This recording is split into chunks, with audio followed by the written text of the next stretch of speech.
You're listening to an Airwave Media Podcast. What does Sputnik have to do with student loans? How did a set of trembling hands end the Soviet Union? How did inflation kill moon bases? And how did a former president decide to run for a second non-consecutive term? These are among the topics we deal with on the My History Can Beat Up Your Politics podcast. We tell stories of history that relate to today's news events. Give a listen. My History Can Beat Up Your Politics, wherever you get podcasts.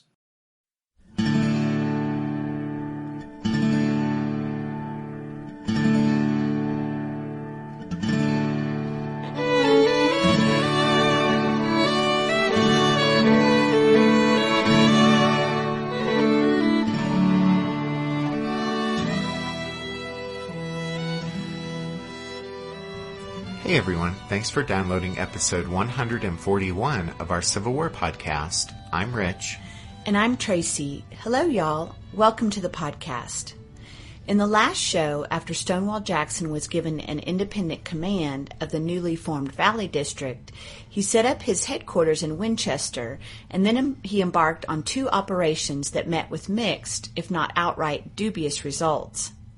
First came the December 1861 outing to destroy Dam No. 5 on the Potomac River in an attempt to cripple the Chesapeake and Ohio Canal. But Jackson's success there was only temporary, since the Federals had the damage repaired in a few days. Then came the miserable expedition in January 1862 against Bath and Romney in the mountainous country northwest of Winchester, a campaign marred not only by brutal weather, but also by hard feelings between Stonewall and unhappy subordinates, and between Loring's soldiers and the men of the Stonewall Brigade. After eventually receiving orders from Richmond to evacuate the newly seized Romney, Jackson had little to show to justify the expedition. The suffering endured by men and animals in the harsh wintertime conditions, and the unseemly bickering that erupted immediately afterward, turned the campaign and its aftermath into a debacle.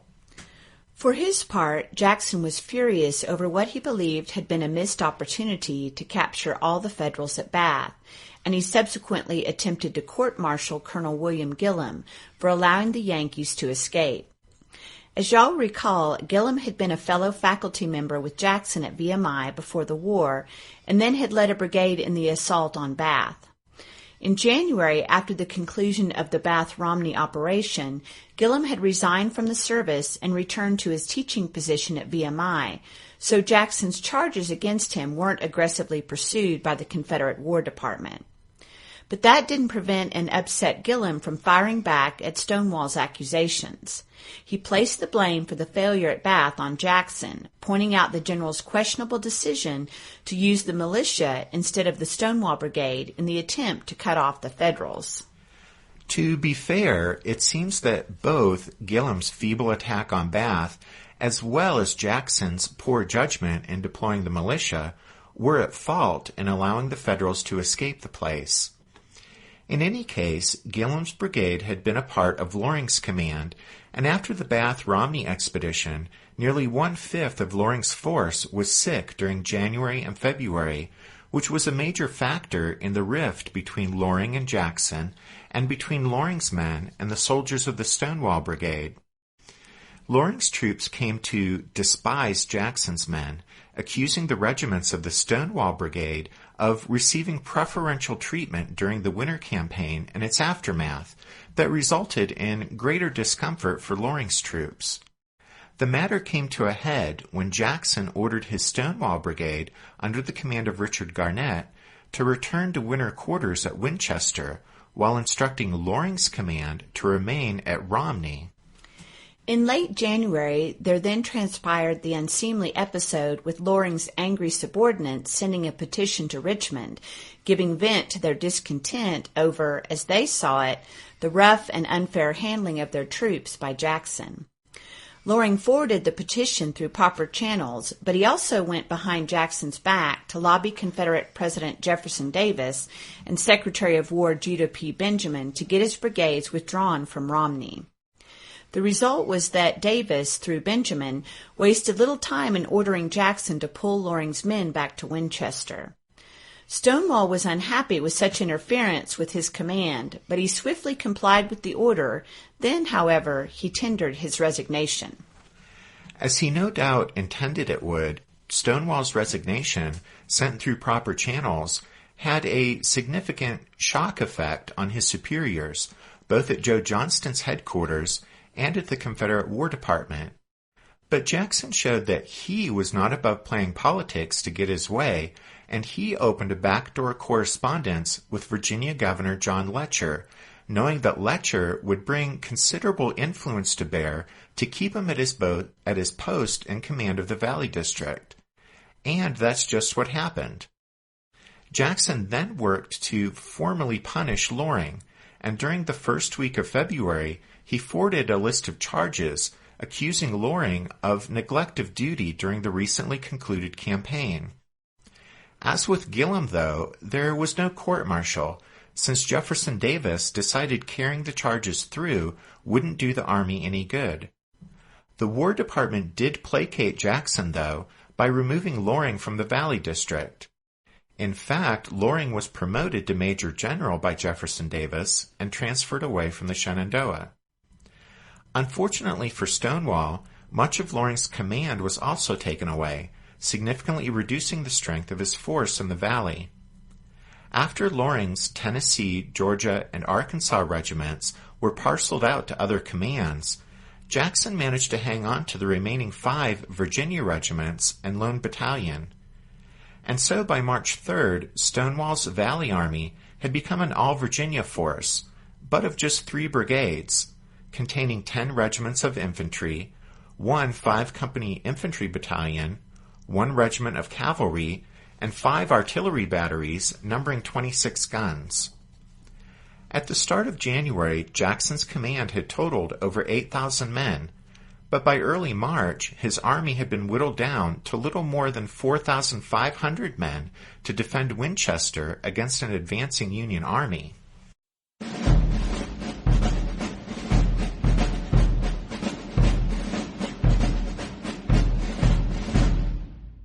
That advancing Union force greatly outnumbered Stonewall's Valley Army. The Federals moving up the valley toward Winchester were commanded by Nathaniel Banks. If we backtrack to July of 1861, y'all might recall how the Union's General Robert Patterson had fallen into disgrace for allowing Joseph Johnston's army to leave the Shenandoah Valley and move to Manassas, where it played a significant role in the Confederate victory there. Well, shortly after that, a northern newspaper with some interesting information arrived at Patterson's headquarters on the Potomac. The paper reported that President Lincoln had made a major general out of one Mr. Nathaniel Prentice Banks, a prominent Massachusetts politician. The commander of the 2nd Massachusetts, Colonel George H. Gordon, had known Banks slightly back home, and he was asked by other officers at Patterson's headquarters what he thought of the newspaper report. Gordon said he doubted the report because Banks, quote, has too much sense and good judgment to assume the responsibilities of such rank until he has fitted himself in subordinate positions to know something of a soldier's profession, in which Gordon, by his own account, was about to add the words, in which he is now totally inexperienced, when there came a knock at the door. It was a courier with a dispatch announcing that Major General Banks would arrive shortly to assume command from Patterson. Colonel Gordon was right in his assessment that Banks was totally inexperienced in military matters. Not only was Banks utterly ignorant about soldiers and armies, but only a few years before he had bragged of that fact, saying that he was, quote, not acquainted with the details of military matters and personally have no pride in them, end quote. But that apparently wasn't of much importance, since by 1861, Banks was probably the most popular political figure in New England, and Abraham Lincoln needed his support, so the president appointed him a major general of volunteers, despite the fact Banks had no military training or experience. In his book, Shenandoah, 1862, Stonewall Jackson's Valley Campaign, Peter Cozzens writes, quote, The 41-year-old Banks enjoyed great fame as a political moderate who had risen from the squalor and drudgery of a Massachusetts cotton mill to become Speaker of the U.S. House of Representatives and Governor of Massachusetts. But he was a two-star military neophyte. That he had personal courage, strength of purpose, a keen intellect, and considerable personal charm, few doubted. Without those traits, this indifferently educated son of a cotton mill foreman never could have accomplished his miraculous public rise in Massachusetts. Cozzens continues, writing, quote, "To compensate for his lack of schooling, Banks cultivated a patrician image. He convincingly camouflaged his working-class background with the studied air of dignity and deliberation. An interest in temperance led him into politics in the 1830s, and his melodic voice and captivating appearance — he had what one contemporary called a genius for being looked at — led the Democrats to select him as a stump speaker in the 1840 presidential election. For the next 2 decades, Banks would make politics his business and livelihood. In late 1855, Banks joined in organizing the Republican Party in an irrefutable commitment to the anti-slavery movement." End quote. Banks was at heart a good man who endorsed universal suffrage, the shorter work-hour movement, and other progressive reforms. He married for love, asking for the hand of a factory girl with whom he enjoyed a long and happy marriage. But Nathaniel Banks, of course, would need more than charm and affability to defeat Stonewall Jackson. When Lincoln appointed Banks a Major General of Volunteers, he became, at that time, the 4th highest-ranking officer in the Union Army, junior only to Winfield Scott, John C. Fremont, and George McClellan. And although he had no military training or experience, Banks loved the soldier's life, or at least what he experienced of it as a general. As even a Confederate prisoner admitted, Banks was a, quote, "faultless-looking soldier." But appearances can be deceiving, and Nathaniel Banks would prove to be an incompetent general. Despite his ignorance of military affairs, Banks followed his own counsel again and again while rejecting the sound advice of his West Point-trained subordinates. One of those subordinates, Brigadier General William B. Franklin, said that, quote, "an operation dependent on plenty of troops, rather than skill in handling them, was the only one which could have probability of success in his hands." End quote. And in fact, Banks was amassing plenty of troops.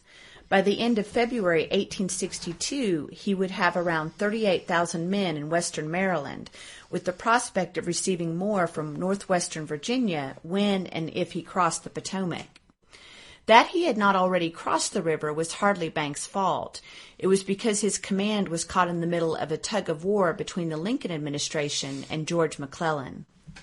We won't recover ground that we've already covered as far as the background to Little Mac's Peninsula campaign and his pledge to leave sufficient troops to protect Washington, and how that ended up becoming the subject of a big controversy, but we will remind you guys of how, before all of that blew up, Secretary of War Edwin Stanton insisted that McClellan take care of some loose ends, so to speak, before embarking on his campaign to capture Richmond. And one of those issues that Stanton wanted Little Mac to attend to was protecting the line of the Baltimore and Ohio Railroad. That was actually perfectly all right with McClellan. He had already planned on shifting Banks' force eastward as part of the covering force for Washington while the Army of the Potomac went off on its grand flanking maneuver, but it would require only a slight delay in those plans for Banks to first move across the Potomac, march south up the valley to Winchester, seize that place, and thus safeguard the B&O. Banks would then leave a detachment to garrison Winchester, while he moved the bulk of his force eastward to help cover Washington, while Little Mac went off to capture Richmond. Well, that was McClellan's plan anyway, and in fact McClellan said he would join Banks in the field to supervise the move against Winchester in person. Banks himself was chafing to go, and he soon had his chance. On the night of February 27th, Stanton went to the White House and read Lincoln a message saying that Banks had thrown a pontoon bridge across the Potomac at Harper's Ferry and had already pushed some troops over the river and into Virginia. That was encouraging. But before reading a second message, Stanton closed the door to the room, explaining that the next piece of news was not so good. While the pontoon bridge was adequate to carry infantry and cavalry over the river, McClellan had arranged for Banks' artillery and supply wagons to cross the Potomac on a sturdier structure built on a foundation of canal boats, which were arriving at Harper's Ferry by way of the Chesapeake and Ohio Canal. As y'all will recall, the canal boats, however, wouldn't fit through the exit lock and so couldn't get into the river, and so Little Mac suspended the move against Winchester.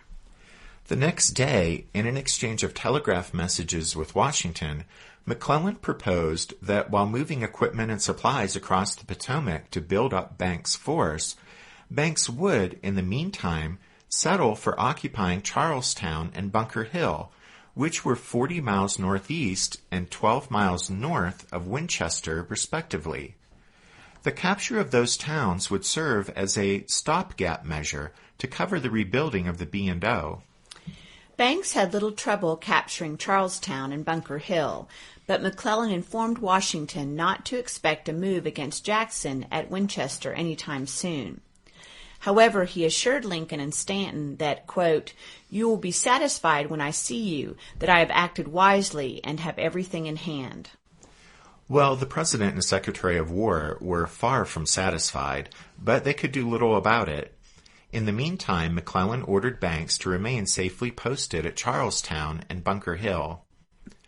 Little Mac's inertia was finally broken by the Confederates when Joe Johnston decided that his position on the Centerville-Manassas line was at serious risk, and he began withdrawing southward to the Rappahannock River over the weekend of March 7th and 8th. McClellan quickly received news of the unexpected rebel retreat, and in response, he immediately ordered his armies to push forward on all fronts, including the Shenandoah Valley. Although given the green light to march on Winchester, Banks moved cautiously, apparently much intimidated by reports of enemy fortifications on the hills north of Winchester. But finally, on the morning of Wednesday, March 12th, Banks' troops entered the town and found that the Confederates had departed late the previous day. When other federal officers expressed disappointment that Stonewall Jackson had been permitted to get away without a fight, Colonel Gordon predicted that, quote, "This chieftain would be apt, before the war closed, to give us an entertainment up to the utmost of our aspirations," end quote.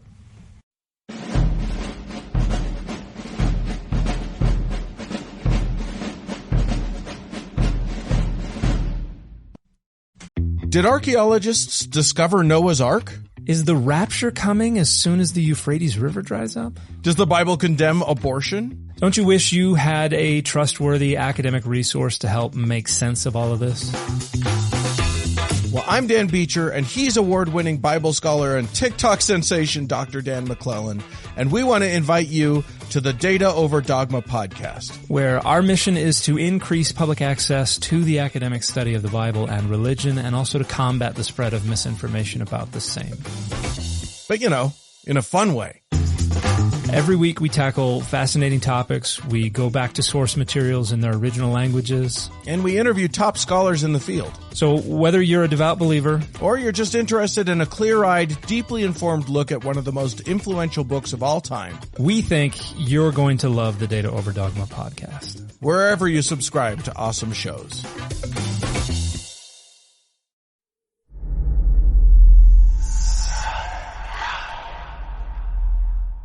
Hey y'all, spooky season is here. And if you're looking for a show to whet your appetite for a little haunted history, then I'd like to invite you to check out Southern Gothic, a chart-topping history podcast that explores some of the most infamous legends, folklore, ghost stories, and hauntings of the American South. We've covered all sorts of stuff from the Bell Witch of Tennessee to the disappearance of the Confederate submarine, the H.L. Hunley. Not to mention our deep dives into the local lore of some of America's oldest and most haunted cities, like New Orleans, Charleston, and St. Augustine. So, if you're ready for a little good old-fashioned Halloween storytelling with a commitment to quality historical research, then be sure to check out Southern Gothic today. It's available now on all your favorite podcast apps. As with Nathaniel Banks, Colonel Gordon apparently also knew his man when it came to Stonewall Jackson, since Jackson had in fact wanted to contest the Federals' advance. Never mind that his current force was outnumbered more than 8-1 by Banks' army. But on March 8th, Stonewall had asked Joe Johnston for reinforcements, and in return offered his superior the cheery prospect that, quote, "a kind providence may enable us to inflict a terrible wound," end quote. Apparently Joe Johnston, in the midst of his withdrawal southward to his new line on the Rappahannock, thought Jackson's proposal was a pipe dream, for it doesn't seem he bothered to reply. Thus the orders he had issued previously to Stonewall still stood. That is, the Valley Army, while remaining west of the Blue Ridge, was to secure Johnston's left flank by preventing Banks from crossing the mountains and aiding McClellan when McClellan followed up Johnston's withdrawal, as surely Little Mac would do. In short, Jackson's orders were the same as the Union General Patterson's had been back in July 1861. But while Patterson had been tasked with keeping the Confederates in the Valley, now in March 1862, Stonewall's job was to keep the Federals in the Shenandoah. On March 19th, Joe Johnston reiterated the importance of Stonewall's mission by writing, quote, "It is important to keep that army in the Valley, and that it should not reinforce McClellan. Do try to prevent it by getting and keeping as near as prudence will permit," end quote. And Jackson had every intention of keeping Banks busy. On March 11th, as his troops were pulling out of Winchester, Stonewall assumed Banks would rush into town in hot pursuit, and he planned to turn and strike the Federals in a rare night attack. But in a conference that evening with his subordinates, he discovered that his commanders were, to say the least, cool to the idea of making a surprise night attack. And besides that, the supply wagons and most of the troops had already been allowed to march too far away from Winchester to make the attack. Angered by this frustration of his plans, Jackson would turn to Surgeon Hunter McGuire, his medical director, as he was leaving Winchester, and vowed, "That is the last council of war I will ever hold." And Stonewall kept his word on that. While the rebels withdrew at a leisurely pace to Mount Jackson, about 42 miles up the valley, the Federals advanced only 18 miles past Winchester to Strasburg. There, Banks stationed 9,000 men under Brigadier General James Shields. In his book on Stonewall Jackson, titled Rebel Yell, S.C. Gwynn writes that, quote, "Shields was one of the more arresting personalities of the early war. Like his immediate superior, Nathaniel Banks, he was wealthy, politically powerful, and entirely self-made. Born and raised in Ireland, he sailed for America at age 16, but was shipwrecked off the coast of Scotland. He stayed in that country working as a tutor to a wealthy family. 4 years later, he finally made it to New York, where he discovered that a wealthy uncle who had promised to help him had died. He briefly went to sea and eventually fetched up in Illinois, where he studied law and was admitted to the bar in 1832. He was elected to the Illinois legislature as a Democrat in 1836, the beginning of a rapid political ascent that was marred only by a smear campaign conducted against him by fellow Illinois politician Abraham Lincoln. Gwynn continues in Rebel Yell, relating how, quote, "The smear campaign led Shields to challenge Lincoln to a duel. Lincoln apologized, and the two men somehow ended up friends. Shields became a justice of the Illinois Supreme Court, commissioner of the General Land Office in Washington, and a U.S. Senator from Illinois. He was a brigadier general in the Mexican-American War, where he was twice wounded. Shields was urbane, sophisticated, confident, charming, and funny. He was also, in the words of one of his subordinate officers, vainglorious to the last degree. This unfortunate latter trait would destroy his Civil War career." End quote. Even as Shields' division moved south to occupy Strasburg, McClellan had already set in motion his plan to shift Banks' force eastward across the Blue Ridge. One of Banks' divisions, commanded by Brigadier General John Sedgwick, left the Shenandoah, followed by Brigadier General Alpheus Williams' division. That left only Shields' division to guard the valley, but McClellan dismissed the idea that Stonewall Jackson's little force posed any credible threat, so he told Banks that a few regiments of cavalry would be enough to garrison Winchester, and a brigade of infantry would be sufficient to guard the pass through the mountains that carried the Manassas Gap Railroad. And so not even Shields' division was to stay in the valley, and on March 20th it started pulling back from Strasburg to Winchester, and then it would follow the rest of Banks' command east. Banks himself planned to leave for a visit to Washington on March 23rd. The various Federal movements were observed by Confederate cavalry led by Colonel Ashby Turner, who rather nonchalantly informed Jackson on March 21st that Banks' entire force appeared to be leaving the valley. When Stonewall received Turner's message, it was instantly clear to him that the Yankees were in the process of doing precisely what he, Jackson, had been ordered to prevent. That is, the Federals were departing the valley in order to aid McClellan's drive on Richmond and end the war. Realizing the Federals were slipping away, Stonewall had his men marching north at dawn the next day, March 22nd. In his biography of Jackson, James I. Robertson, Jr. writes, quote, "How the men marched that day was how they always marched. It was route step, in other words, walk as you please so long as you keep up with the column. Soldiers proceeded 4 abreast. Many units found it easier to march in some semblance of step so as to keep the ranks moving steadily without men stumbling over the heels of one another. Each man carried his musket and equipment any way that was comfortable. Whatever rations a soldier had consisted of what he had prepared in the early morning darkness before the day's march began." Robertson continues, quote, "Jackson would occasionally leave the head of the march and ride the length of the column to check on progress. Press on, is all he said, but he did so with urgency. The files moved steadily forward.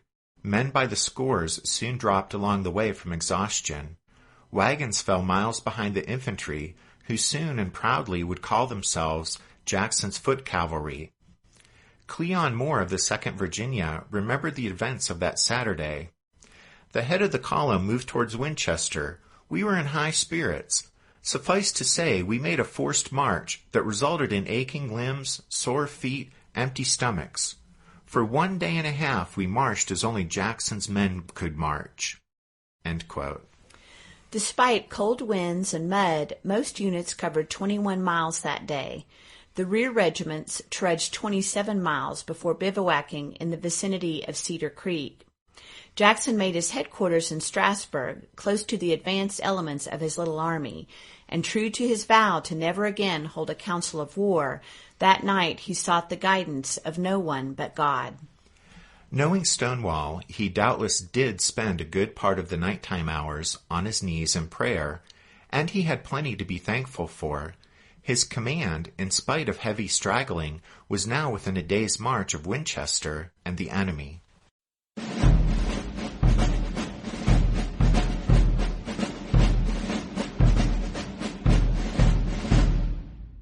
While Stonewall Jackson's infantry hastened northward, the Confederate cavalry, led by Turner Ashby, had clashed with the Federals 4 miles south of Winchester, in the vicinity of tiny Kernstown.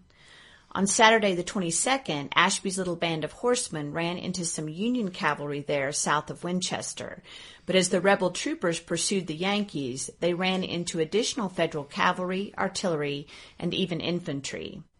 Ashby continued to press the fight, though, and although he only had 3 artillery pieces with him, one of those guns struck a telling blow when a shell fragment fractured James Shields' left arm above the elbow. The feisty Shields was furious that he'd been wounded in a mere skirmish, but as he was removed from the field in an ambulance and evacuated to Winchester, he was forced to turn command of the ongoing skirmish and of the division over to his senior brigade commander, Colonel Nathan Kimball. Little is known of Kimball's early life, In fact, it's not known for certain whether he was born in 1822 or 1823. It is known that Kimball, from Indiana, had attempted to make a living as a teacher and a farmer before opting to study medicine in 1843. He left his practice in 1846 in order to serve in the Mexican War, where he captained a company of Hoosiers during the desperate combat at the Battle of Buena Vista. After returning to civilian life, Kimball practiced medicine for over a decade until the firing on Fort Sumter. After raising a company of local men, he became colonel of the 14th Indiana, did well in that post, and was promoted to brigade command. And then, late on the afternoon of Saturday, March 22nd, he took over command of the division from the injured Shields. With relatively few Union troops involved in the engagement on Saturday afternoon, Kimball settled for using the Federals' superior artillery power to drive off Ashby, and the Confederate horsemen withdrew south to Newtown.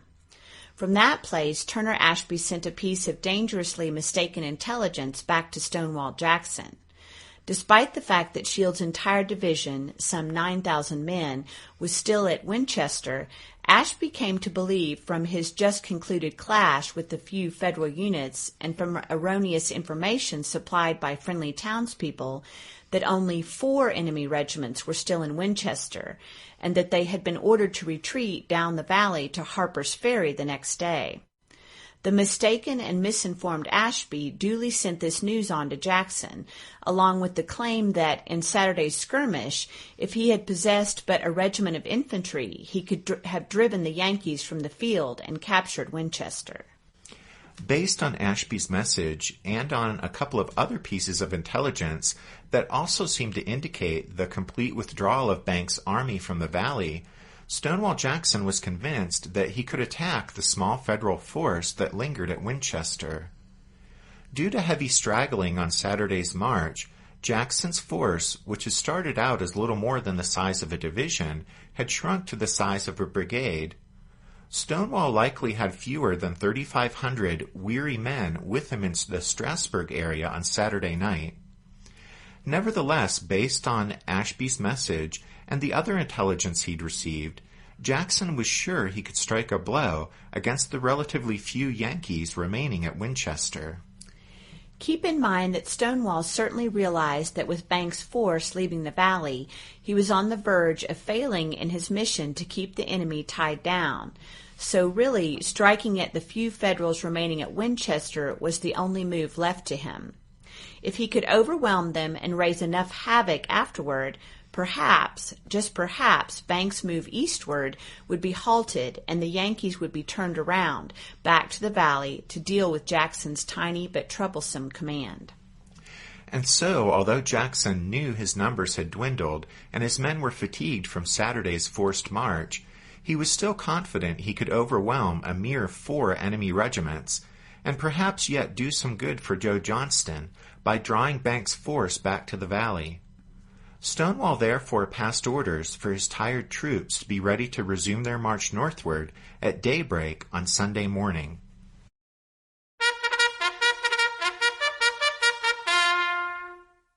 That means it's time for this episode's book recommendation. And our recommendation this time is National Geographic's Atlas of the Civil War, edited by Neil Kagan with text by Stephen Hyslop. You already know that we're big on maps. Recently we've recommended 2 Civil War atlases to you, and now we'll add a third into the mix, here with National Geographic's Atlas of the Civil War. Having a map handy is especially important to understanding what's going on with Stonewall Jackson's Valley campaign, since there is going to be so much marching and counter-marching and more marching hither and yon going on. And a map of the valley will let you find the places we're going to be talking about, like Winchester and Strasburg and McDowell and Port Republic, and you can see how Massanutten Mountain divides the valley and understand how the Valley Turnpike is so important, and find the passes through the Blue Ridge Mountains, and, well, you get the picture. Something you may have already noticed in the podcast narrative is that the northward flow of the Shenandoah River towards Harper's Ferry gives rise to terms of reference peculiar to the valley. To travel north is to go down the valley. To journey south is to go up. Similarly, the northern portion of the region is the lower valley, while the southern stretches are the upper valley. Exactly. And this can be especially confusing for those of you, like Tracy, who are directionally challenged anyway. Hey! Anyway, we really like this National Geographic Atlas of the Civil War, in spite of, or maybe because of the fact, it's quite a bit different format than those other two atlases we've recommended. It's big for one thing, which is nice, but it also combines several dozen excellent National Geographic maps with historical maps, so you can see how Civil War era cartographers viewed the conflict. And then throughout the book, there are also timelines and orders of battle and other special features that are just outstanding. So we really can't say enough good things about this atlas and highly recommend it to you guys. You can find all of our book recommendations if you head over to the podcast website, which is www.civilwarpodcast.org. As we wrap things up for this show, we have a couple of new members of the Strawfoot Brigade to welcome this week, Mary and Brian. And then we also want to thank Michael C. from North Carolina and David M. from Illinois for their donations this past week. Thanks, y'all. And as always, we're eternally grateful to Spiritwood Music for their permission to use their song, Midnight on the Water, as the music we use to open and close each episode of the podcast.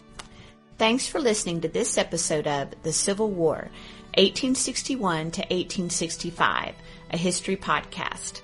Rich and I do hope you'll join us again next time for the Battle of Kernstown, when Stonewall Jackson attacks what he thinks is just the Union rear guard, but runs into Shields' entire division. So that'll be next time, but until then, take care. Thanks, everyone. Bye.